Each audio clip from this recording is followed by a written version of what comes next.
চট্টগ্রামে শব্দ দূষণ রোধে ব্যাপক কর্মসূচি হাতে নিয়েছে পরিবেশ অধিদপ্তর চট্টগ্রাম।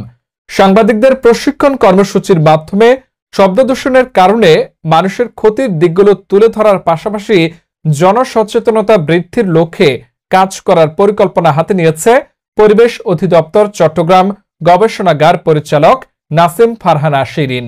আরো বিস্তারিত মোহাম্মদ এরশাদ চৌধুরীর রিপোর্টে। শব্দ দূষণ নিয়ন্ত্রণে সমন্বিত ও অংশীদারিত্বমূলক প্রকল্প এর আওতায় প্রিন্ট ইলেকট্রনিক মিডিয়ার সাংবাদিকগণের প্রশিক্ষণ কর্মসূচি অনুষ্ঠিত হয়। তুলে ধরা হয় ক্রমবর্ধমান যানবাহনে অহেতুক হর্ন, যত্রতত্র সাউন্ড বক্স, মাইকের মাধ্যমে উচ্চ শব্দ সৃষ্টি করে মানুষের স্বাভাবিক জীবনযাত্রা ব্যাহত করা হচ্ছে।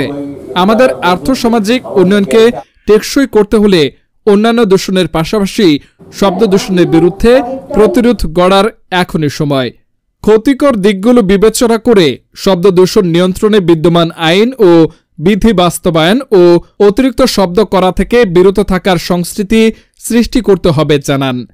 উক্ত অনুষ্ঠানে প্রধান অতিথি হিসেবে উপস্থিত ছিলেন চট্টগ্রাম সিটি কর্পোরেশনের প্রধান নির্বাহী কর্মকর্তা শেখ মোহাম্মদ তৌহিদুল ইসলাম। বিশেষ অতিথি হিসেবে উপস্থিত ছিলেন চট্টগ্রাম মেডিকেল কলেজের সহকারী অধ্যাপক ইএনটি বিভাগ ডাক্তার মিটন চাকমা, পরিবেশ অধিদপ্তর চট্টগ্রাম অঞ্চলের পরিচালক মোহাম্মদ হাসান হাসিবুর রহমান। সভাপতিত্ব করেন পরিবেশ অধিদপ্তর চট্টগ্রাম গবেষণাগার পরিচালক উপসচিব নাসিম ফারহানা শিরিন সহ বিভিন্ন প্রিন্ট ইলেকট্রনিক মিডিয়ার সাংবাদিকগণ উপস্থিত ছিলেন। এই সময় পরিবেশ অধিদপ্তর চট্টগ্রাম অঞ্চলের পরিচালক উপসচিব নাসিম ফারহানা শিরিন উন্মুক্ত আলোচনায় শব্দ দূষণের ক্ষয়ক্ষতির কারণগুলো জনসম্মুখে তুলে ধরতে গণমাধ্যমের প্রতি আহ্বান জানান। তিনি বলেন, সরকারের পাশাপাশি সাংবাদিকরা লিখনি কিংবা বিভিন্ন মাধ্যমে প্রচার করে শব্দ দূষণে সাধারণ মানুষকে সচেতন করতে বড় ভূমিকা রাখতে পারে। এছাড়াও তিনি আশা প্রকাশ করে বলেন, এখনও মানুষ গণমাধ্যমের লিখনিকে বিশ্বাস করেন। এইখানে একজন অভিজ্ঞ ডাক্তার যা বলেছেন কাউকে ভয় লাগাতে বলেননি। শব্দ দূষণে একজন মানুষের কি পরিমাণ ক্ষতি হয় তিনি তা সুন্দরভাবে তুলে ধরেছেন।